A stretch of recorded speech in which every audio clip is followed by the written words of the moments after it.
안녕하세요. 시장의 마법사입니다.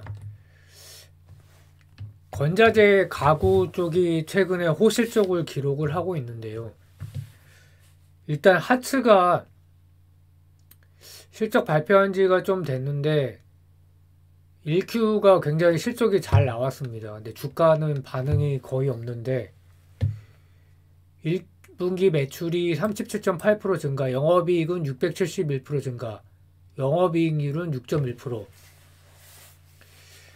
그래서 1분기 매출이 409억인데 이게 최근 10년 사이에 최고고요. 그 이전까지는 이제 잘 모르겠고. 근데 그 전에 언제 최고였냐? 21년도 1분기에 매출이 324억, 영업이익이 39.8억. 그러니까 1분기 기준으로 지금 그렇다는 거예요. 1분기 기준으로 역대 최고고, 21년도에 영업이익률이 12.3%. 그러니까 21년 1분기보다도 매출은 훨씬 많이 나왔죠. 근데 이제 영업 마진이 좀 차이가 나는데, 참고로 2021년은 영업이익과 영업 마진이 역대 최고였고요. 근데 주가는 26일에 발표했는데 크게 이제 밀렸죠. 급등했다가 장중에 그때 실적이 나오자마자 급등을 했습니다. 거의 10%까지 급등했다 제자리인데 역시 업황이 좋지 않기 때문에 특히 이제 주택 건설, 인허가, 착공 이 수치가 중요하죠. 근데 이제 그게 최근에 좀 좋아지긴 했는데 이제 과거에 비해서는 이제 여전히 많이 부진하고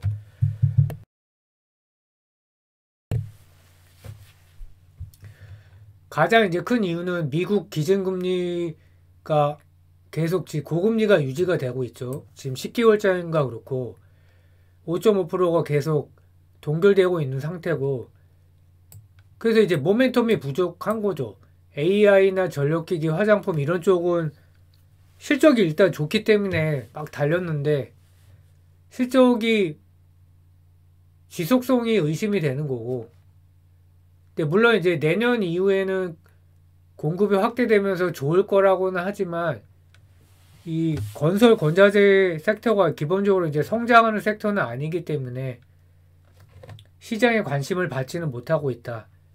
그러나 하반기 금리 인하와 정부가 공급 확대 정책을 발표할 때 이게 이제 구조적 성장주는 아니지만 결국은 주가는 갈 거다 이렇게 보고 있고요.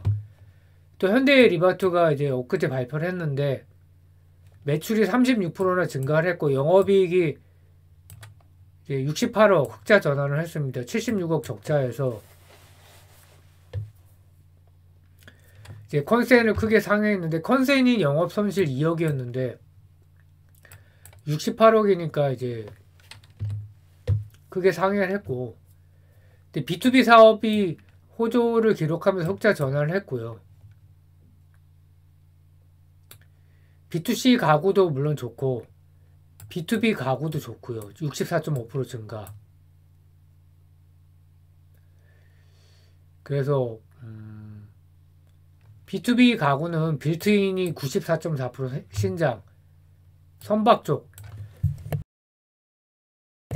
그래서 이게 난데없이 선박이 왜 나왔지 저도 좀 의아했는데 이게 현대잖아요. 그러니까 그룹사가 물량을 받는 겁니다. 뭐 현대건설이라든지 중공업이라든지 엔지니어링. 그래서 또 B2B 사업이라는 쪽이 또 있거든요. 이쪽도 27% 매출 비중이 꽤 되는데 그래서 B2B 사업이 뭔지 좀 몰랐었는데 좀 건설 쪽이라고 보면 돼요. 법인거래 및 해외공사. 그래서 이제 그룹사의 캡티브 물량이 떨어지는 거고 이라크, 카타르 등 해외 가설공사 수주로 인한 매출액이다. 가설공사는 또 뭐냐? 건축, 토목 등 대규모 본공사에 필요한 사무실, 숙소, 임시도로 등의 설비를 갖추는 공사다. 그래서 이게 이제 건설로 분류되면서 이게 약간 이제 밸류의 할인 요인이 될 수도 있습니다. 디스카운트. 그래서 어제도 급등했다가 꺾였고 근데 오늘은 이제 거래량이 터져서 뭐 윗꼬리를 좀 많이 달긴 했지만은 좋게 보고요. 그래서 장중 18%까지 상승을 했다. 이거는 좀 상당히 긍정적으로 보이고요.